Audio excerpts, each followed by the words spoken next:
Welcome back to Trail Talk. I'm your host, Aaron Shimmons, And I'm Ricky Wynn. and this is Trail Talk live every Monday in Europe, every Tuesday in Australia. So you can rewatch it if you can't stick around on Spotify, YouTube, Apple, wherever you get your pods. Link is in the bio. Sponsors, Goreway, Tantrums, X Miles, again, discount links or wherever you get them. And we'll do a couple other announcements later on, but let's just jump into some of the training stuff because I can see I wouldn't say on the struggle bus, you're fighting and surviving and you're getting shit done. How's it going, Ricky? Time. It's time. Time is like, oh, you know yourself, like some days you just don't have any of it. Like no matter what you're doing, you're chasing the clock all the time. And like today was just one of them days, man. You know, and like the last few weeks have been busy, but today was one of them days. It was a shit day, right? It was a shit day. We all have shit days. And the last thing I wanted to do was go for a run. And like I was feeling sorry for myself and I was angry and I was thick as an ass. And I was saying, no, I'm not going running today. But then I remembered, I made myself a little promise. I said it here on the show as well. I said, I'm not taking any days off until Christmas. I'm not taking any days off. And I says, just put on the shoes, get out the door and shut the fuck up. You know, and that was it. And we got it done. Look, it wasn't a big run. There was nothing hard about the run. It was just a run. But sometimes just getting that run done, man, you know what I mean? It's like that feeling like you'll never regret that run that you do, you know what I mean? It's such a good feeling. Like, and people always say, do you run in the morning or do you run in the evening? I'd hate to run in the morning because the reason I'd hate to run in the morning is because if I ran in the morning, the runner's high that you get, right? That feeling that you get when you finish a run. If I finished my run, felt like that, then went to work for the day and swung out of that roof for the day, I'd be as thick as an ass going to bed at night time. And I'd never get that sort of runner's high feeling if I did it before I went to work. So that's why I always run in the evening. There's my rant. There's my rant for the day anyway. It was top of my list of things. You know, we make some notes and stuff about for the show, and top of my list was Ricky no days off in December. So Yeah. we didn't even have to table that subject. But like, you're not going out and doing massive runs. It doesn't. Your daily miles, Ks, whatever, they don't have to be special. You're just going No, out, no. keeping it consistent, getting it done. And yeah, I had to share that one. But on Instagram now, you can share other people's stories without being tagged, which is a new Yeah. feature. So I was like, oh, we're sharing Ricky's story. So now Cause, anything that you post, I can share it. So be careful yeah. what you say. Because I was just going over the notes and then I flicked on to Instagram and I saw you had it. And I said, how did you do that? Like, I got no notification. I got nothing. And then I was laughing because it made me smile because I literally had like, for anyone listening, right? Aaron asked me, did I put something in the notes? And I said, no, I didn't put anything in the notes. I was working all day. I didn't have time and whatever. I think actually And what the reply was, I've got a I've got a fucking job or something. Yeah, but it was just like I hadn't time to look at my phone all day today, and then it was like, right, but I know what I want to talk about, and I know what I know what the chat's going to be about, like, you know. But look, But that's the notes are for me. I'm like, what do I need to know about Ricky so I can think of some things to talk about? yeah. You no problem getting notes on me because I'm the note maker. Yeah, but look, all you have to do is look at that story of mine. You'll have figured out that yeah, he's had a bit of a day, so this is going to be interesting, you know. Here, well, before we get into some of the announcements and some of the training talk, I want to ask you on, was it Saturday or Sunday? You posted up some stories, and I've just got to cut a hole in this ceiling here and then put these stairs up. And there was not another person on that site. How the hell I'm like, is Ricky got the flight of stairs on his back? Like, how are you getting that up there? Tricks, little tricks. Like I'd build a little trestle and lift it up so high, and then when you get it up. enough, you can kind of lever it, you know what I mean? And I'm putting bits of timber in here and I'm levering it. You just figure out little tricks when you're always working on your own. You know what I mean? There's loads of little things. Where if I was putting in, I'm not going to get into this too much, like, but if I was putting, let's say, a beam across from one length of the room to the other, it's whatever, 12 or 14 foot long. I haven't an arm that's 12 or 14 foot long. I'll put something in the end of that just to hook on to the other end.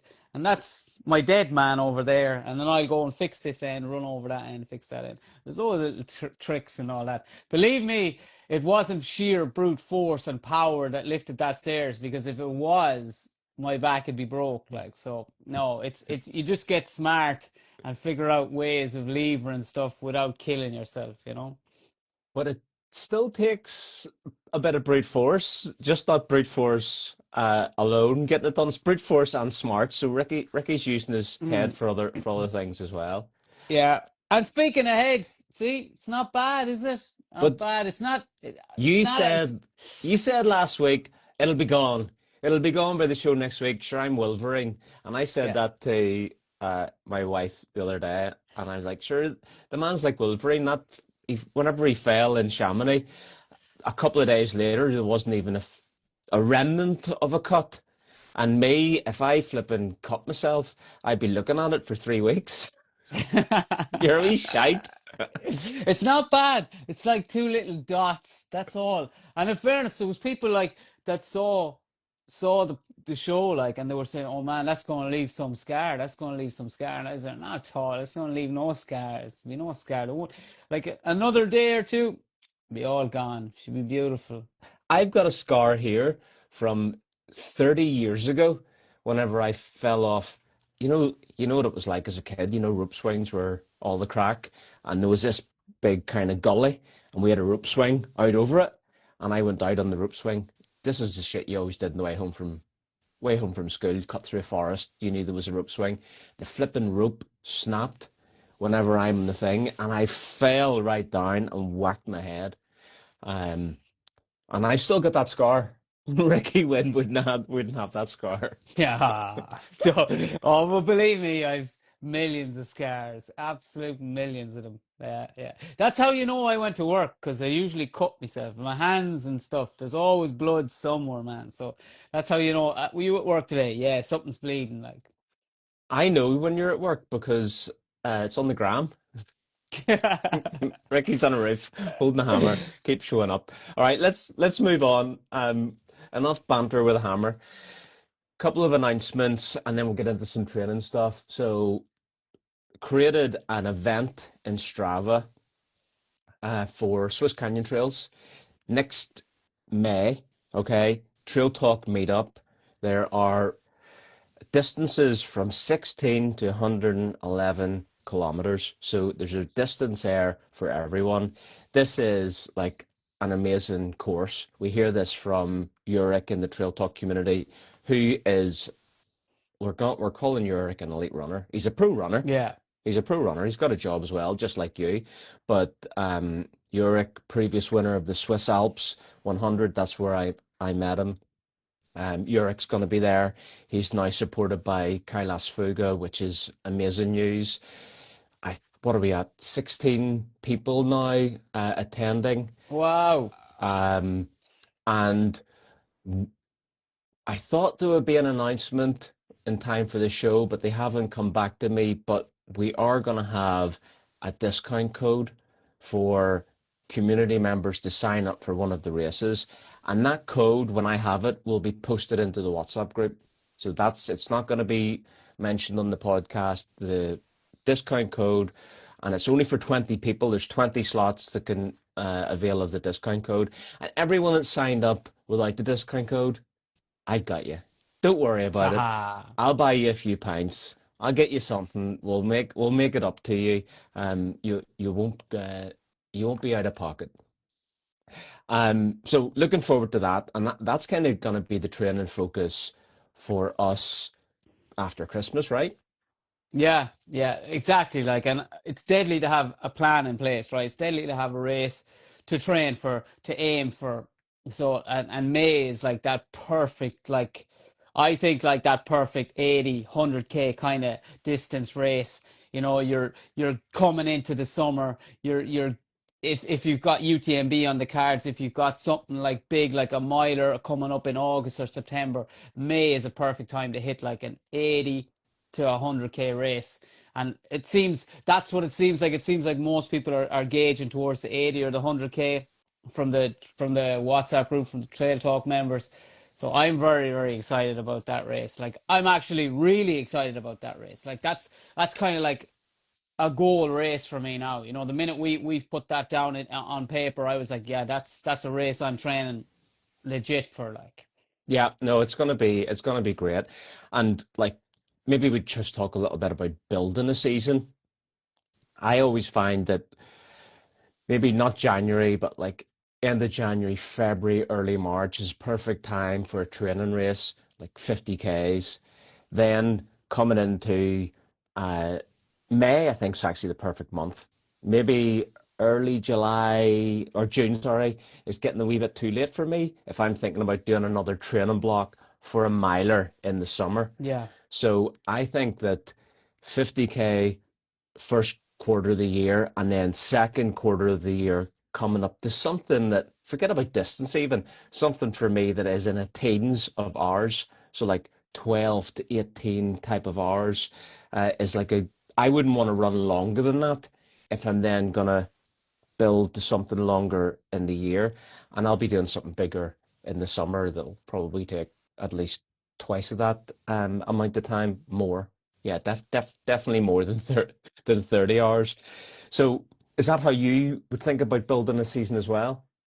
Yeah, exactly. And it's funny. It's like we'd say Trans Gran Canaria is on in February, and the amount of people that ask me, "Oh, are you ever going to do Trans Gran Canaria? Would you like to do it?" And I'd love to do it. It looks like it'd be a cool race, but it's too early in the season for that distance. Just for me, it's just too early. It's like I think like end of January, February is 50K race. That's all I want. I don't want really anything any more than that. I want a 50K hard and fast, kind of like a lung buster, lung tester, shaping me right up just to see where the fitness is at, and then it's gauging having a 100K race, 80 to 100K race in that sort of April or May. I love that then. And then that's just getting you nice and sort of into kind of peak fitness for something longer, something like TDS, something like CCC, even like depends, like, but especially like the longer distance, like so more so like TDS,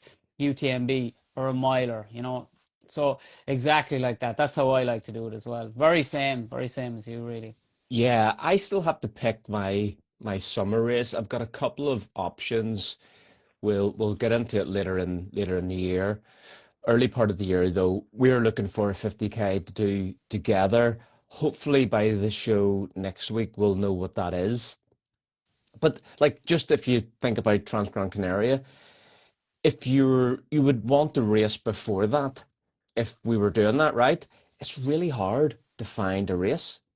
Like I'm Mm. looking at backup races if the one I'm looking at it isn't going to work for us, and it's very hard to find a decent sort of 50K in December or January. I'm not even looking at December because there'd be nothing there. But like even in early January, they're not No. interesting races. No, there's nothing. It's like that. It's same. Like I kind of had an option there in Alicante or somewhere. That was about the only place I could find something that was decent, and that was a 55K race. But other than that, like I mean, here in Ireland, there's nothing. There's nothing worth doing in December or January, and then it's middle of February, I think. Then or maybe early February when the first kind of 50 to 60K race is kind of happening. But I mean, it's slim pickings. It's slim pickings this time of year. But what's it like for you over in Australia? Like, because I know if you were in Australia, I'm guessing there'd be no shortage of races. You kind of think that, and I've had this conversation with people here as well, because the equivalent now, like December, January, February, that's like June, July, August in Northern Hemisphere, and I was like, there must be loads of races, but Yeah. actually coming into December and into January, they don't have an awful lot on, and I think it's because like some of the things that have been mentioned to me, well, it's a lot hotter, so there's a lot more snakes, and there's just not like I was looking for something. I would have done another race in December, but the race that I kind of earmarked was a week too soon. If had it been a week later, I would have done it. I'm no Lucy Bartholomew. Like she, every race that I've been like, that looks like a good one, she goes and does it. You know, Mm. she's actually doing like 40 and 50K races back to back on consecutive weeks in her training. And she actually won outright the Sky race that I was looking at. It was like 43, 44K and 2,500 meters of vert. And she was the outright winner. Class. When was So that? That was just last week, the week before? last weekend, yeah. Yeah, last weekend. Yeah. Yeah, but if you were to have done that race, Jesus, man, you would have been just racing, racing, racing, racing. That's why, like I was saying, when you were saying this is how I like to plan out my year, I says, well, no, not at the minute. It's not because you're just racing all the time. But at least I know you're coming back this way. Well, you're intending on coming back this way for like the end of January or something like that. So I know then, all right, well, now he's kind of planning the season the same way I'd be planning the season, which is what I like to see as well. Like, because then I know that there's things that we can do together as well. Like, I was just spending some fitness. I had some fitness to use. I can now confirm it has been spent. Because let's just move on into the training, like because one thing that I found is I was up for racing that Sky race, but it wasn't working out. And as soon as I then, pivoted more into training, lowered the volume of running, added in some cycling, now I've added strength in. I've actually feel like my body is reset and I couldn't actually run something that long. Like I'm tagging runs in Strava that are under 2 hours as long run because mm, like an hour 40 actually feels like I think that's about as much as I want to do. When you're starting to like have to force your way through it. yeah, Like even on yeah. Saturday, the last couple of Saturdays, my run has been like an hour 40. And it's probably been the last couple of Ks of that was no, get to the end of there or get to that point. And like on Saturday, I was like, I'm gonna run until I can find a line bike because I wanted to keep the run flatter, and Yeah. that saved me like 80 meters of gain in the last hardest couple of K of the run would have been to run back up to the house. So it was like, no, just run along until you find a lime, and then you can just cycle home. But that last couple of K, I kind of felt like I could see the heart rate wasn't settling down as much, even if I slowed back. Like after the fact, because I wasn't looking at heart rate during it, but I felt like this is harder than it was five Mm. Ks ago. But yeah, so that's how I'm feeling. How's your week been? But but on that, let's say that's is that your body like this is what I'd like to know. Is that your body kind of resetting, right? And then it goes, okay, we're finished all the racing. We've used up all the fitness that we had. Now it's like time to build again. And now you're just building again. Is that what that is like? That's what that is, right? Because that's how it happens for me. That's how I always feel like, and I kind of have those exact same feelings where my runs are as long as I'm doing them. They're of a certain length, and if I had to go another 3 or 4 kilometers, then I know I'd be working too hard, if you know what I mean. So I'm sort of saying that's what I'm doing now, and then I'll increase my long runs at the weekend, but I'm only increasing them slightly because they're taxing, and I just know that that's me building fitness. I'm just building into another block, and then I'll be ready to go like from now to into the next block, you know. Yeah, it's kind of really funny, like whenever you are going through a training block and you know exactly how you feel. You know how you're gonna feel on a run. You know how that tension in your legs feel whenever you're running up a steady climb. You just know you're totally in tune with your body. After the reset and I started running again, I was running those same routes that I was doing like before GPT 100. And it's almost like I didn't know how I felt. I was like, oh, Mm. like, and I think it's just like the tension wasn't in the legs, but 3 weeks on of kind of building, and I've started to feel okay. The tension's in the legs now. I'm running on tendons, not kind of muscling through it or not trying to find a rhythm. The rhythm's coming a wee bit Yeah. easier, but it wouldn't come like I couldn't just go back to running 15, 16 hours a week and have that tension. I feel like I'm running the amount that I can run with tension, and I just have to incrementally build that up, whether it be an hour, an hour extra a week. I think like if I look at my volume, I went from, and this is training volume, I went from like 8 to 12 to 16, right? But half of that is actually like mobility and strength. So I've been running like probably 4 days a week and 3 days on the bike. This past week, I did one less day on the bike and an extra day running. I'll probably hold that this week, but yesterday I added in my first speed work, and What mate, was that? the plan was to go and do 4 by 4 minutes, right? I thought that would be a good tester, see how I feel. Didn't have it. Didn't have it. Like I did 4 by 20 second strides and some drills in the warm up, and then I went out and 2 minutes into it, not even to it, like a minute and a half into the 4 minutes, I was like, I don't have it. Energy, power, or energy, power, or lack of tension? Like, what was the alarm that went off in your head? Felt like I was turning into jelly. Yeah, yeah, yeah. But it's interesting because again, this weekend or this week I had like two sessions. So I had a session on the Wednesday that went really well. I'll talk about that in a minute. But then at the weekend, so I had my long run. Let's I wouldn't normally call that a long run, but it was 27K, right? So I think I was out for like just over 2 hours, you know. So that at the minute now, that's a long run, right? I'm calling that a long run. And in that long run, I was doing 5 minutes off, 5 minutes on, right? And it didn't matter where I was doing. And I did 5 sets of that. And sometimes I could do eight. It's a lot of the time when I'm fitter, I will do 8 minutes and I will do 5 sets of 8 minutes, right? But there I was doing 5 minutes on and then I was doing 5 minutes off. And I got through that workout okay. But when I was finished that, the rest of my run, man, I just felt like I had nothing on the climbs.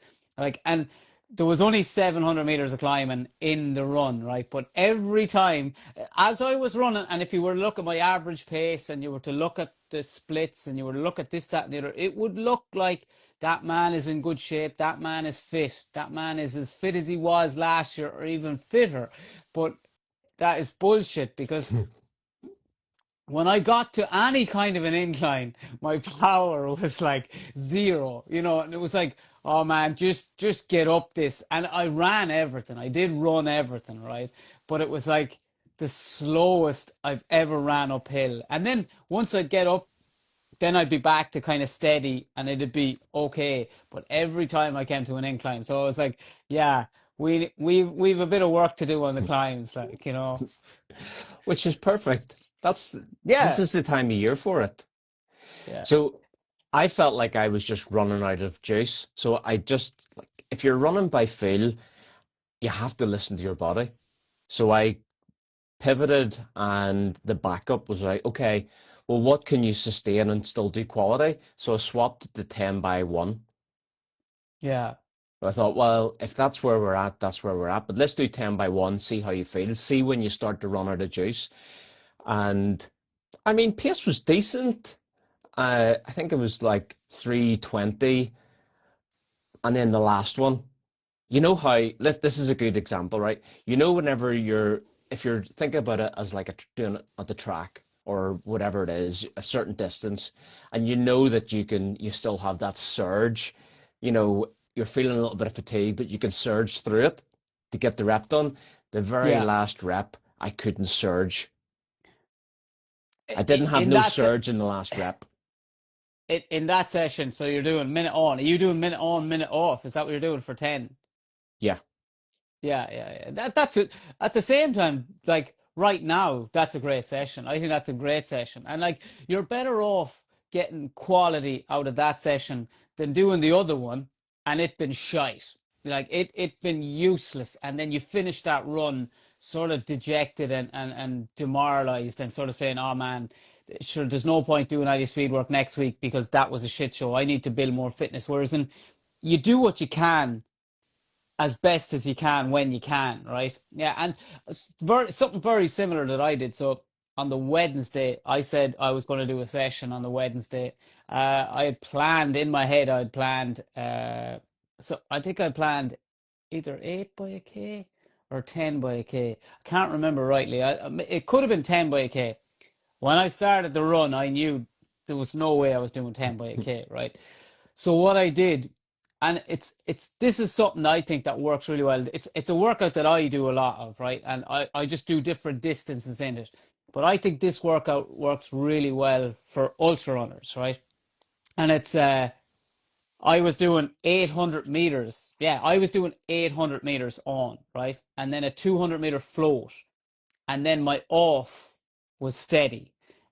And so so let's say that I throw that into something like paces, right? So my 800 was into zones. I'll throw that into zones. My 800 was at zone 4 to 5, right? So it was Let's like 5K race pace. forget about zones. I think maybe it would be more in tune with how we've talked about training to talk about RPE. Because everyone Yeah. can relate to, okay, the 800 meters was an 8 out of 10 or whatever. Yeah, exactly. So 800 meters was 8 out of 10. Then the 200-meter float was just about walking, right? So that was like really, really slow. Try to recover as best you can in that 200. But then my off was a K, okay? So then I would have my off was a K, but that was like probably a 6 out of 10, maybe a 7 out of 10, So I was kind of like between 6 and 7. So it was steady, I was like working. And then it was straight into another hard 8 out of 10, 800 rep, 200 recovery, and then steady. And I think that kind of a session is perfect for ultra running, for even for 50Ks, 100Ks. Like I could use that in like any distance. So let's say I only did that. We say I did 6 of those. So I did 6Ks on and 6Ks off, right? Which are 200-meter float. But I've often done that where I've done 10 and 10, but it'd be a kilometer. It'd be a kilometer on that race pace, at like 5K race pace, 8 out of 10 RPE, and then it would be 6 out of 10 steady, and then straight back into hard, steady, hard, steady. Man, that is a serious session, and that really builds the engine. Yeah, but that's like a classic. I know, like Ryan Maxwell, who's a great marathon coach in Ireland. He would, whenever I trained with him, he was a big advocate of like stacking the different intensities. Because whenever you end up doing like the steady's still a great pace, but it felt Yeah, easy compared to the hard. yeah, And I think yeah, it does. one of his sessions would have been like easy, steady, hard, and then back down again, and just like 4 or 5 sets of that, and it would have been Ks that you would have been doing as well. So yeah, no, Yeah, that's a great session. You actually feel fit as fuck whenever you do that type of session. yeah, you do. And I just think it's different than like if you were doing it, if let's say it's similar to marathon training or 10K training or half marathon, but it's more towards that steady. So you're always running that steady state, like, whereas in a lot of marathon training blocks, you're hitting the high intensity, but then you're recovering a lot longer. You're probably doing 90 seconds recovery really, really slow, and then you're going straight back into it. And you're not doing so much steady. You're either doing hard or easy. Whereas, and I think for us that are running like 50Ks, 100Ks, again, like steady is where it's at, right? And I mean, you're increasing where that level of steady is, and then the duration that you can maintain that steady. Yeah, well, you're learning how to you're teaching the body to like deal with lactate Yeah, yeah. and cope with it at that steady intensity. So, yeah, no, that's great. A- and it flies. It absolutely flies. Your run is over before you even know it, like, you know what I mean? Because it's just, you're flying through it. And it's like, geez, man, all right, it was hard, but it's over. It's done. It's like, that was quality. And I'm telling you, you finished that with a big smile on your face. So what's if you did that last week, what's the session for this week? Yeah. It'll be something similar again. Like, But like, are you I, thinking of will you increase the amount? Like what's the yeah, progression? yeah. So if I did 6 last week, I'll probably do 8 this week. You know what I mean? And then 10 the next week, And again, it's like, it's all on feel as well. Like, like, let's say I tried to do that today. That wouldn't have happened today. I would have had to have, like, no way, that's just not happening. And we'll forget about that. We'll move that to another day. But it will increase like that. It'll go like, probably I'll increase it by 2K and then another 2K. And then sooner or later, it'll be up around, like, a quality 20K session where I'm 10 on, 10 off. But that's probably where I'd max out at it. You know what I mean? That's where I'd probably max out at it. Are you doing that? But are you doing that in flat? Yeah, it's I do that on flat, yeah, and then the when I'm at the weekends, my kind of like 5 minutes on or 8 minutes on, and again that'll be the same. That'll be 5 minutes on, and then it'll be 8 minutes on, and that'll actually go all the way up to like 20 minutes, or it'll be 20 minutes on and maybe Mm. 8 minutes off, something like that. 20 minutes on, 8 minutes off. But yeah, so on the flat would be that other one, that, like, it'd be like a road session, because where I live, I'm that's just why I do it there. And then when I'm on the trails, I just find that a session like that is hard to do because of the terrain. Like, Yeah, like I hate doing any type of speed work on trails because it feels like you're not getting the good bang for buck whenever there's any decline. yeah. And then you're like it just doesn't feel natural. One thing that you said last week was about doing 300 meters of lunges after Mm. your run on leg swings after your run and it helped you like loosen things up. Well, Ricky, I would say only today I've got over the back to work DOMs because I think it was maybe last Wednesday after my run. There's a lane behind the house. It's 250 meters long. I would sometimes use it for strides. And I thought, all right, I'm gonna run and stop at the lane, and then I'll just do like lunges. I'll do like 10 lunges, leg swings, 10 lunges, leg swing, and I did three the whole way up. Flip me, mate! I could hardly sit in the toilet for about 3 days From the lunges. from the lunges. Mm. It But then, absolutely wrecked me. yeah. But isn't it amazing? Like, it's only a lunge, right? It's only a lunge, but when you're not used to them, yeah, they like anything where, like, you think that, oh, no, no, I don't need to do them. But then when you do them, you realize that, whoa, that muscle group is really shit. Like, I need to work on that. Like, yeah. Yeah, it shows that I didn't have that range of movement because when I Mm, stretched into it,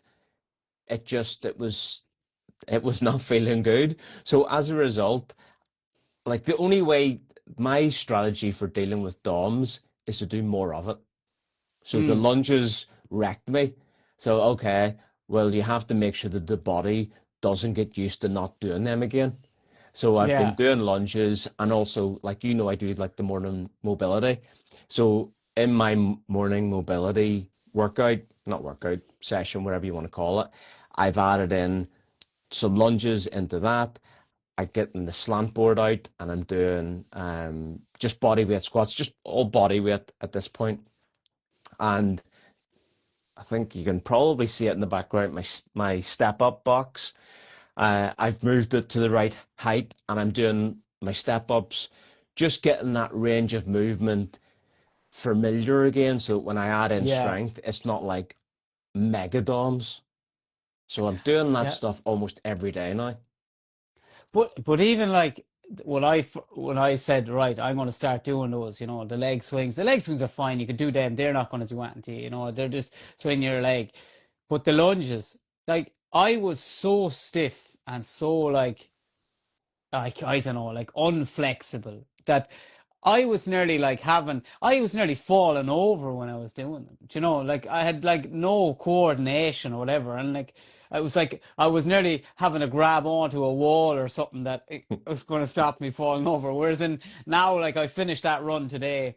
And I was doing them. And now what I'm doing is like I'm actually finishing at the bottom of a hill and I'm doing them up a hill. And then, I'm messing around with them and I'm putting myself into a better position and a deeper lunge. And I'm actually sort of like nearly crossing my knees as well. And I've already got that mobility back. But I mean, it's amazing how quick it does leave you. Yeah, there was somebody walking up the lane behind me when I was doing it, and straight away I was thinking, I actually look really shit doing these. Like I'm coming down and like there's a bit of a fucking wobble, and like oh, like sort yourself out.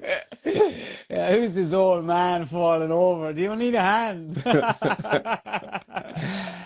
I've also been dealing with like a tightness in it's basically the left glute is tight, and it might be from the lower back. So like Mm, for the past couple of weeks, whenever I've been getting out of bed, like I'm almost like straight leg on the left hand side until it loosens up a little bit, and sort of feel like maybe I need to see a chiropractor or something because something's maybe not perfectly aligned.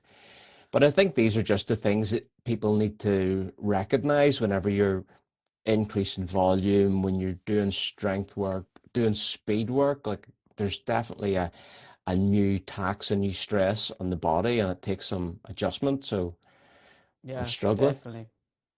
Yeah, and you could have those like they're like moments I call them like where you're the way when you first start back and it's like your calves they're so sore and you think, man, oh, is there something wrong with my Achilles because my calves are so tight and this, that, and the other, and you'd be having a little bit of a freak out moment. But you stick with it for a few more days and then all of a sudden there's nothing wrong with your calves anymore and they've just got used to the load you're putting through it. And as long as you're doing that safely, like I've been doing kind of like an hour a day runs Monday to Friday, and they've been adding up, and my speed has been increasing, and my flexibility is increasing, and my sort of my stride, my gait, everything's got a little bit smoother and a little bit better. And that's just because you're doing it safely. But then there is other things like if your leg and your glute and your lower back is feeling tight, well, maybe it's just because it's fucking tight and you need to do something with it, like rather than keep putting miles on top of it and it's just getting worse and worse, because definitely if your lower back is tight, then your glute is going to have a major impact from that as well, like. Yeah, on one of the runs during the week, what makes me think the back was the problem was I started to feel like I wasn't getting deep breaths because I felt Mm, like something wasn't right in the back, and I was like, this is so fucking shit. And that I actually cut that run short. I was like, there's, I'm good here. It was maybe like 70 minutes, but I was probably going out thinking I would do 90. mm, And like once you get over the hour, you're kind of ticking the box of consistency anyway. So I was like, yeah. don't grit your way through this. Just, take the time and do some work on the back rather than grinding out another 20 minutes. How has your testing this week been going with the Suunto Vertical 2? Yeah, How are you yeah. getting on? Like, like I actually went and was messing around with the maps on that run that I was doing Oh the other yeah? day. But because I know where I'm going and I know the route, then I'm not really looking at it. You know what I mean? And I flick on to it every now and again. But I just do like how clear that screen is and how big the map is, if you know what I mean. Like, and you can just tell, like, it was showing me everything. It was showing me every trail, every nook and cranny that I needed to see, you know what I mean? So if I didn't know where I was going, it definitely would have been good, like, you know, and it would have been a lot clearer than a lot of other maps that I've used in the past. But the thing that the thing that I'm noticing more with this watch is this is a heavy watch, yeah. This is a heavy watch, and I like wearing a watch to bed because I like knowing how much I sleep, and I like knowing my rest and heart rate when I'm asleep, and I love it. But this watch is putting my arm and my hand to sleep every night. Like I'm waking up at like 5 or 6 in the morning, and like my hand is dead. Like it's like, and I was, but there was a few days I was like, what the fuck? Like what's wrong with my hand? You know? And I was thinking, well, it can't be the watch. And I was thinking, it's not too tight. It's not this, that, that. But it's the weight of the watch, and then whatever it's compressing down on, it's putting my hand to sleep. And for context, the watch is just under 80 grams, isn't that right? Yeah, It's yeah, like 79, yeah, 78 grams, I think. yeah, yeah, yeah.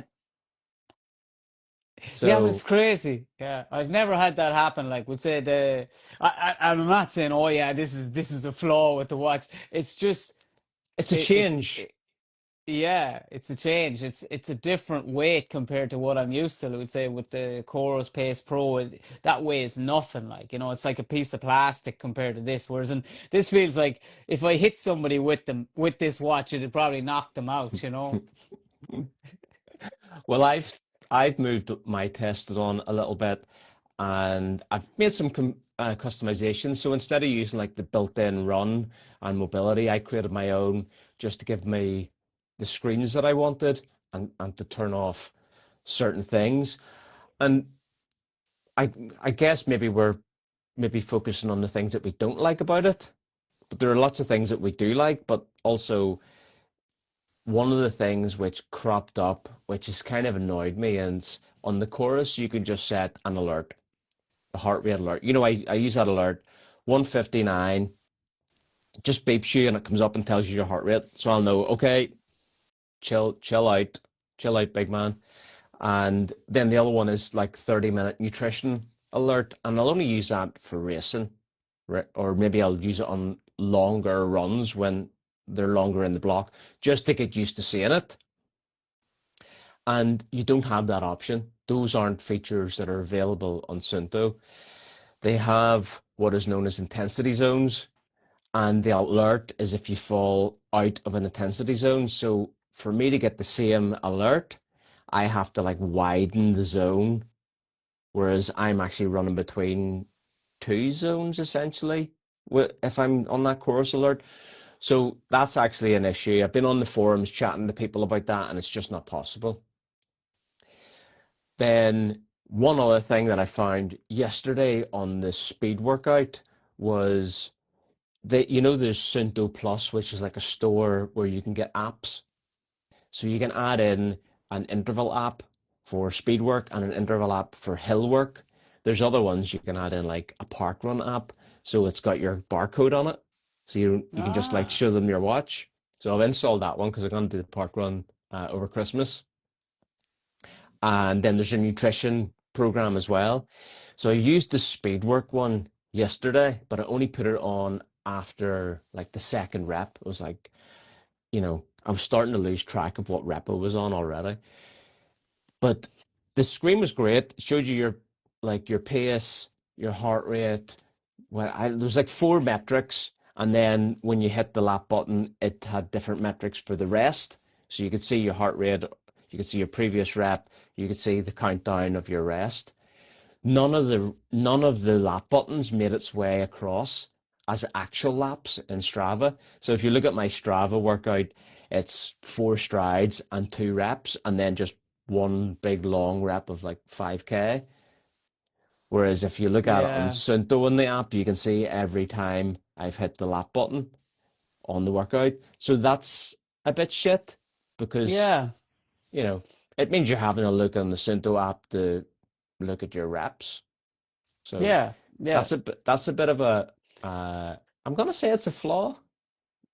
That's a flaw. I'd say that's a flaw. Yeah, because like you want to see that. You know what I mean? If you're hitting lap if you're using Strava and that's what you're using as your training log, that's where you want it to see it. Like you want it to be visible there. Like you know.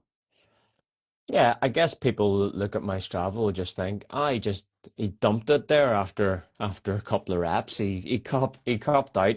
I didn't cop out. Yeah. I didn't cop out. Go scroll down and you'll see the Yeah. intensity peaks in the graph. But yeah, so that was another thing. Anything else on Suunto? Um. I'm trying to think. No, because like again, I'm not going massively into detail because again, I think I'm only my third week into it. But like as a watch, am I enjoying it? I'm definitely enjoying it. I like the watch. I really like the watch, you know, and um it's user friendly, right? And it needs to be user friendly for me. But I just like looking at it, man. I just think that it's a cool watch. It it's doing everything I wanted to do. It's syncing pretty fast. I'm not having to mess around like I used to years ago with Suunto. But I just like it. It's it's a good looking watch. It's a very, very big screen, a very, very bright screen. But like sometimes you'd have a watch that's almost too big. This isn't that watch, you know what I mean? It's just that right size, I think, of a watch. Like, and I think that's important to me. Like, you know, I don't want the watch to be like all consuming there on my hand and make my hand look like it's a 3 year old's hand, you know? Yeah, if you look at some of the larger Garmin's, even like the Chorus Vertex, a lot of that size isn't big. Like it's not big because it's got a big screen. There's bulk around it, whereas everything on the Suunto is like the screen feels like it's nearly to the edge. Like there's not much wasted real estate. No, no, and like I would call it a slim watch. Like I'd say it's a slim watch. Like and it like if you're just walking around casually, like I never ever wear a watch unless I'm running. Like I always take my watch off if I'm not running and I put it on going to bed. This watch, I'll actually wear this around. Like I like it that much that I'll wear it as a watch. You know what I mean? As a time teller, as a step counter. You know, and that's saying a lot. Honestly, that's saying a lot because I never wear a watch unless I'm running. Well, between now and the next show, I'm gonna start wearing it to track sleep and see how it does there. See how I feel about See, wearing it. uh, See if I get a dead hand. Because I literally like I leave the watch here in the studio and I'll put it on and I am wearing it daily, but I put on my chorus whenever I go to bed because that's where all the sleep history is. yeah. And I'll track the sleep with the Suunto over the next week. Yeah, and I would do that, but you see, for me to track my HRV, you need to wear this watch for 14 days for it to start tracking. So I'm invested in it now. I'm like, I'm Ah, not wearing it. Like, so I want to see what my HRV is. So like, I need to get to 14 days so I can see, you know. So that's why I'm not like swapping over and back with Chorus. I'm kind of like that anyway. I'm like, oh no, I'm testing this watch. This is the watch I'm wearing. I'm going to wear this until I'm told otherwise, you know, that kind of way. I'll be telling you otherwise soon enough. The other things to test. Are you Yeah. getting the Suunto ego bump? Because from I put this watch on, like every week my VO2 max is climbing. I'm like, you don't know me, son. No, I was saying to Sarah like yesterday, my VO2 max has gone up like 4 points since I started wearing this watch. Like, yeah, yes. but is that just because it's a new watch on a new arm? It Is didn't that know why? me. And Yeah. yeah, I didn't know you.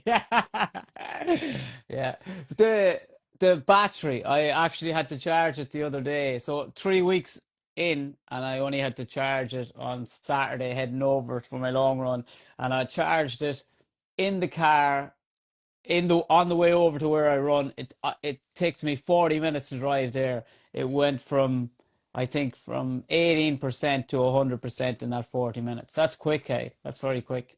I'm on 27, so I'll be charging mine in before the next podcast. Mm, Yeah. All right. I want to go into a couple of things about Swiss Canyon Trails, and then we'll move on from that. As I mentioned about the distances, 16 to 111k. Last weekend in May, Strava event is created in the Trail Talk group. But I think what we're going to do over the coming weeks and months is just dive into some of the courses as well, um, because we have people in the community that are actually, I don't know if anyone signed up for the 16, but I know likes of James is doing the 30k, who's a bit of a weapon. So we'll start at the shorter distances and work our way through those. Just some intel on the courses, what maybe people should expect from it. We'll get some input from Uric as well that we can share. Um, I'm still undecided what distance to do because I actually have I've got 100k 2 weeks before it, mm, so I'm not gonna do the 100k. It wouldn't be sensible. no, Um, no. and the UTA 100k is probably, I don't know, might be like a 13-hour race or something for me as a guess. So maybe I'll do the 50, maybe I'll do the 80. I do hear that the 80 is like the original or the classic, as in the event. It's one of the original courses. Yeah. And something else I found out from the organizers just this week is they have a miler, and it's not happening this year. I think it's going to happen. They think it'll happen again in 2 years' time. But what's cool about it is they're only running it every like 3-ish years because they want to limit the impact on the like in the mountains and on the trails because it goes through so many like beautiful areas. They just want to limit the damage from like hundreds of runners, which I think is like a really cool thing to do. Yeah, yeah, definitely. They've also announced that they're leaving the World Trail Majors from next year, as well as the Grand Raid de Pyrenees, which like people would think, oh, why are they doing that? And some of the values I think weren't aligning. They thought that the World Trail Majors would have had transparency and very good policies that applied to all races, and they didn't feel like after a few years of the series that had really taken a good enough shape.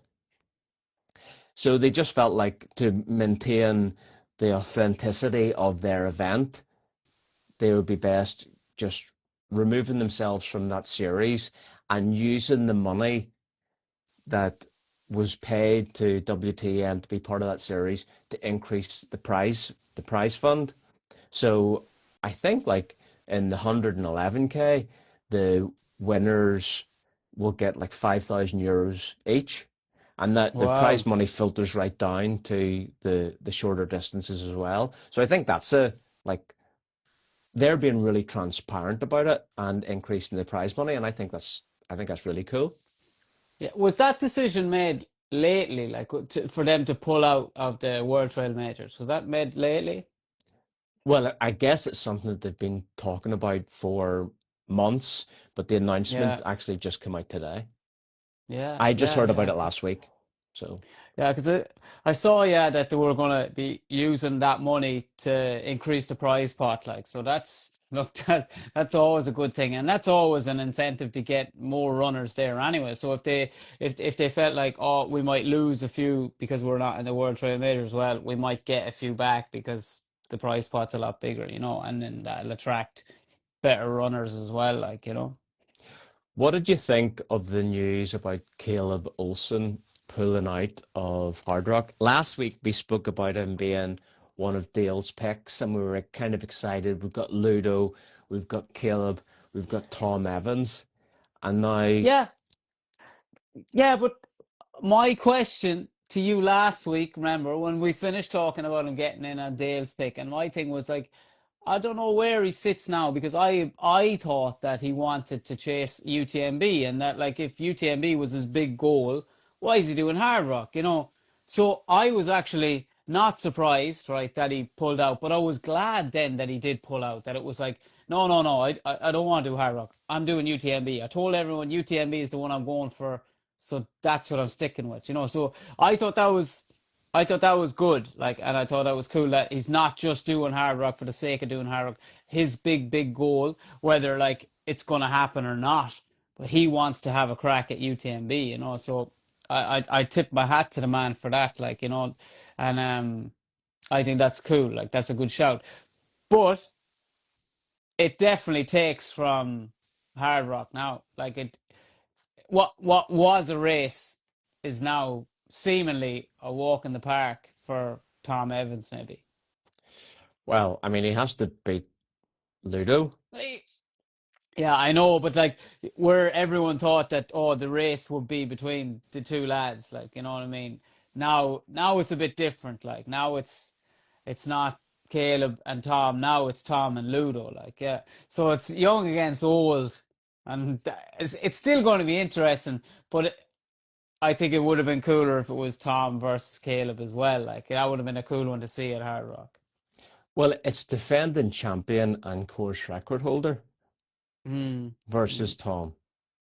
So, like, it's not if it was Tom versus Ludo at UTMB, you would obviously go, oh well, look at Ludo's results compared to Tom's, right? Yeah, Look at Ludo's time at UTMB compared to Tom. But whenever it's hard rock, you gotta think the way Ludo has approached hard rock has been go there and like fast pack it, run it a couple of times in the training and the planning for that race, spend all that time at mega altitude, yeah. really dial in everything. Tom won't do that. Tom will be in England. He'll have an oxygen tent. He'll maybe do like a training camp or a training race, but he will not. I can't imagine Tom will relocate with the family to Colorado. No, and isn't that what's cool, right? It's like horses for courses, right? That's what's so cool. It's like on paper, on paper, if you were to look at like speed and fitness and youth and physicality, this, that, and the other, all the stats, right? You would say it's Tom all day long. But it's not. This is ultra running. And then there's things that you can't see. You can't see how hard the altitude is. You just can't see it. Like, you know, you have to be in it. And if you're not in it, then how do you know how you're going to perform when you get there? Like, you know, and Tom will not be there. Like, he did it from home. He basically trained in an altitude tent at home for UTMB for a lot of that. And then he went out to teens closer to the race, but he spent most of his time training at like in an altitude chamber, tent, whatever you want to call it. And I think he will do something very similar because he's got a young kid, he's got a young family, and I don't think he's just going to up sticks and head over there. Like so, I think he will do most of his training from home. And like the altitude is so different. Like I know like even when them boys go to teens, teens nearly breaks them all. Hey, and that's only at 3,500 meters, you know, or 3,000 meters or something. Not Like even no, like it's. I think that like the base level is around two, and then they're training up yeah, from two. yeah. Whereas in you head over to Hard Rock's course, and I what are think you at there? You're the town's at three. yeah, yeah.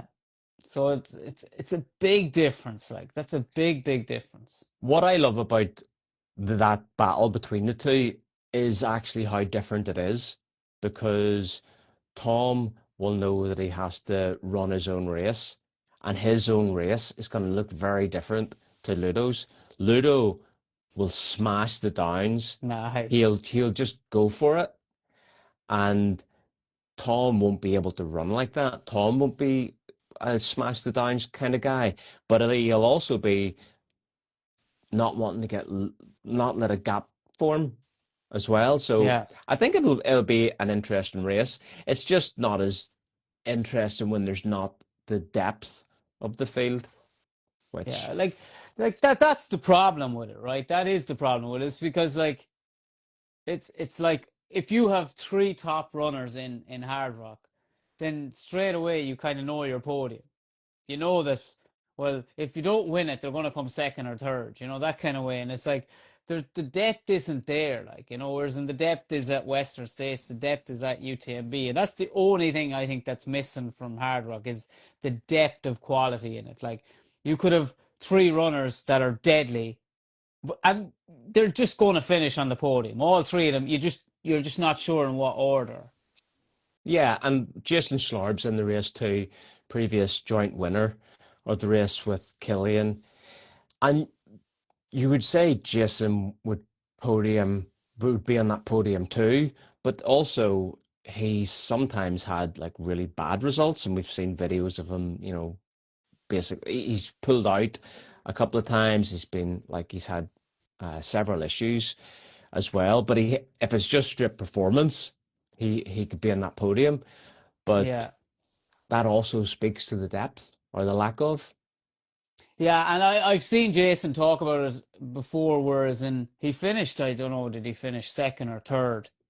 Might have been second to Ludo. And like anyone else, you'd be delighted with a second place at Hard Rock, but he was really, really like disgusted kind of with himself at how many hours behind Ludo he was. He wasn't happy with that at all. Like, and I think, yeah, okay, like time is a healer, and he learned to deal with that, and he was proud of his race. But at the time, he wasn't happy about how far back he was. And again, that speaks to the depth of the field. If there was other pros there, you know what I mean, other elites there, where would he have finished? You know what I mean? He might have finished like fourth or fifth because if he was that far behind Ludo.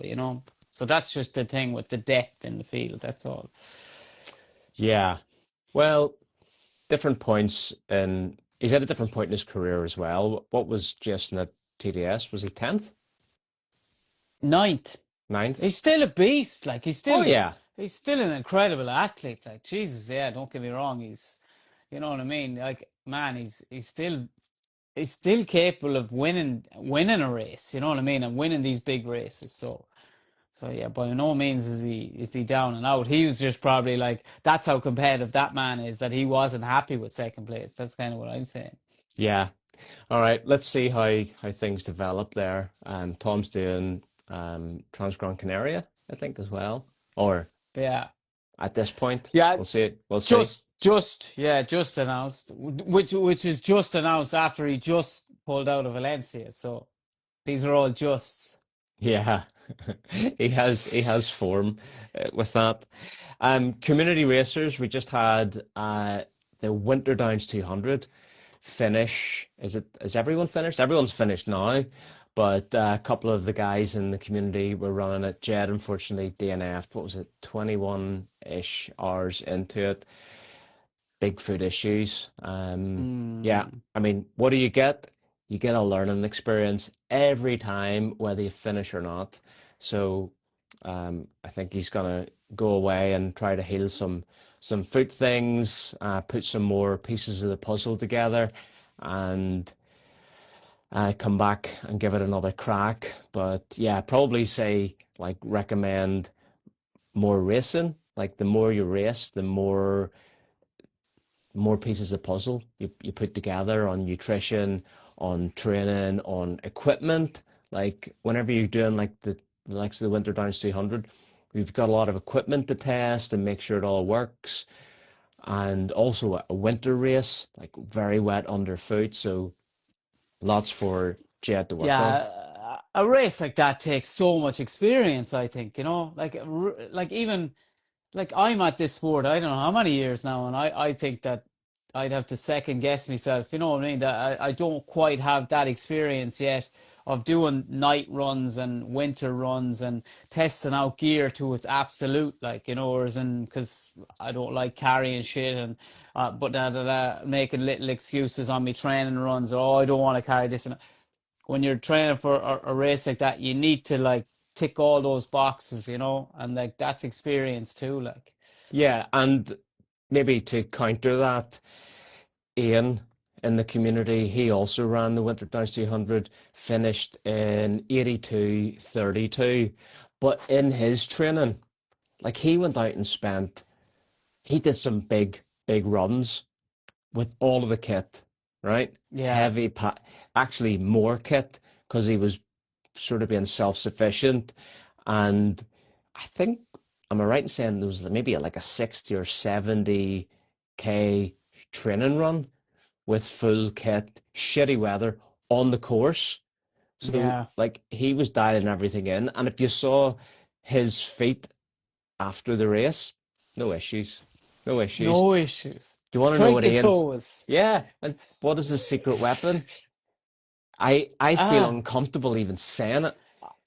I'm gonna say it. Sex lube. I Sex couldn't lube believe on it. your Yeah, feet, petroleum yeah, based, so it doesn't mix with water. So yeah.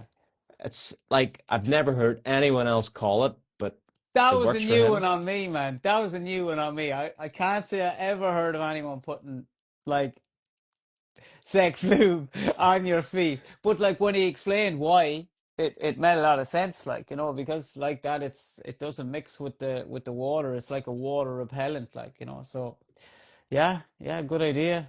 If it How works, it works. how did he figure that one out?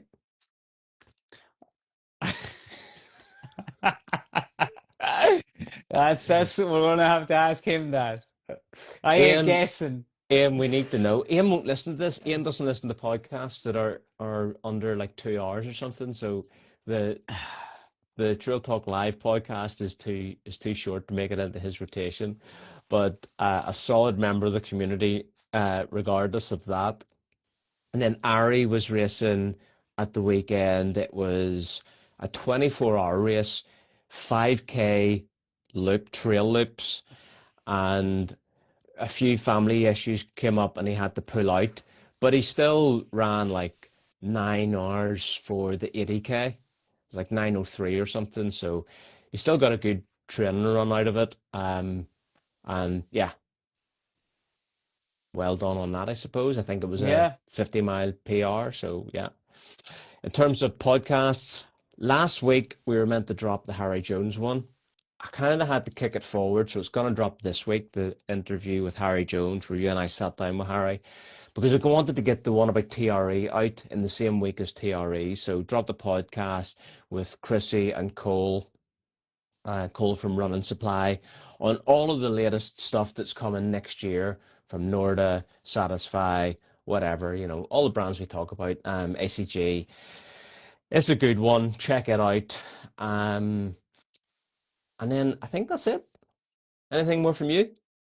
no, that's me, mate. That's You're me. still thinking about the sex lube. I tell you, it's a strange one. It's a strange one. All right. If you have any questions about Swiss Alps or Swiss Canyon trails, jump into the WhatsApp. Link is in the bio. If you've got questions about Get signed gear, up. Get signed up. nutrition, training, you want to follow the latest news and you want to maybe spend a little bit less time on the gram, which I'm hearing people are just getting their news now from the Trail Talk WhatsApp, which is also pretty cool as well. Link is in the bio. Jump in there. You can catch up or subscribe to the podcast from all of the players. I've sorted it out, Ricky, so it's not just Spotify and Apple and YouTube. You can actually listen or watch the podcast on about 30 different platforms now. I did that during the week. So, some people use like some obscure podcast platform, but we got you covered. You can find us there as well. And that's all from me. Leave us a review. 5 stars. 5 stars or nothing. Leave us a 5 star review or don't leave us nothing. I think we're at 69 reviews on Spotify. That's the only place that I've been counting them. So get us over that number, which makes us think about Ian and his sex lube. So that's all from me. So we'll see you next time. Peace. Peace.